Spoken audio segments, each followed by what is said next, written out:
मोत्याची माळ होती ग 30 तोळ्याची ग, चिक मोत्याची माळ होती ग 30 तोळ्याची ग, जसा गणपतीचा गोंडा चौरंगी लाल बावटा ग, गणपतीचा गोंडा चौरंगी लाल बावटा ग.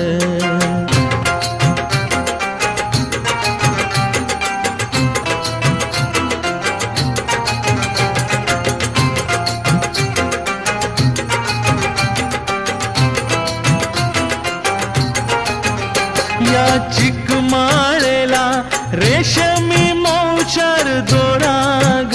या चिकमाळेला रेशमी मौचार दोराग, मऊ रेशमाच्या दोऱ्यात नवरंगी माळ ओविली ग,